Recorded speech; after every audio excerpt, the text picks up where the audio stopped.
Mesdames et messieurs, amis internautes, bonjour et bienvenue à la une des journaux parus ce jeudi 10 septembre 2020 au Bénin. Nous allons démarrer cette rubrique avec l'informateur du jour qui titre en manchette « Création d'un comité d'études préalables des accords internationaux.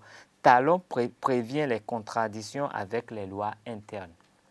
Football, les stades communaux sont mis en concession.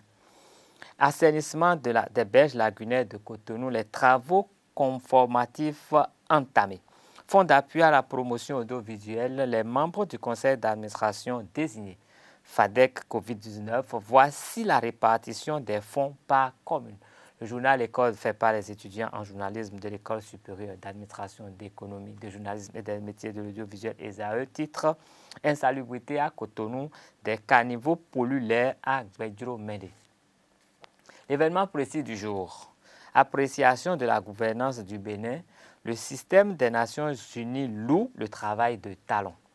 Conseil des ministres du 9 septembre, l'assainissement de la berge ouest de la lagune de Cotonou engagé. Publication de l'ouvrage autobiographique « Quand tu t'en iras » de Joseph Fondarou partage ses expériences de la lutte contre la corruption. Réhabilité et entièrement équipé par l'ambassade de Chine au Bénin, le centre sportif Soweto réceptionné par la mairie de Cotonou. Matin libre à présent, dessaisissement des réserves administratives illégalement vendues vers une bataille juridique acquéreur-État.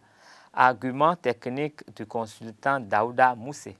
Richard Boni Ouro, présidentielle 2021, les réflexions préélectorale, responsabilisation et espoir. À l'heure de la rupture, où sont passés les politiques généreux donateurs? Paracou assainissement, la mairie visite des ouvrages. Cotonou rénovation entière de l'est-centre sportif Soweto. La mairie et l'ambassade de Chine procèdent à l'inauguration. La Nation du jour, titre projet de construction des logements sociaux à Wedo. Les expropriés reçoivent leur chèque. Soutien des fonds et banques arabes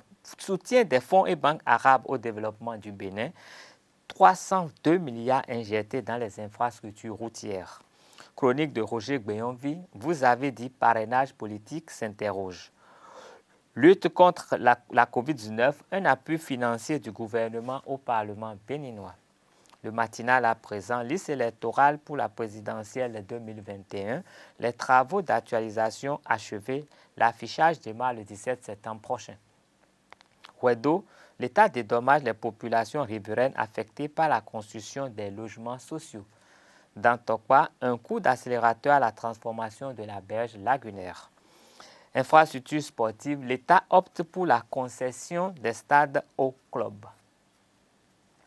Le Télégramme titre « Assemblée nationale, une loi sur la retraite des députés et personnalités politiques en vue ».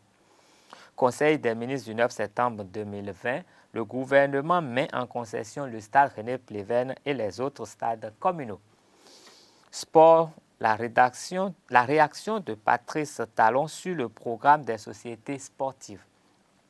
Coopération sino-béninoise, le centre sportif Soweto, 6 à Akpakpa inauguré.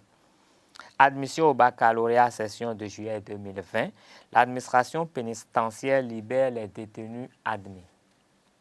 L'indépendant de ce 10 septembre 2020, pour non-respect des dispositions légales, le Burkina Faso ferme l'Institut SECO et retire son accréditation. Conseil des ministres, Louis Koukpemedji nommé directeur de la SOFAB SA. Concours de recrutement de 60 élèves professeurs au profit du ministère de l'Enseignement supérieur, de l'enseignement technique de la formation professionnelle. La liste des candidats autorisés à composer déjà disponible. Candidature à la direction de l'OMC, le Bénin choisit la Nigériane Ngozi Okonjo-Iweala.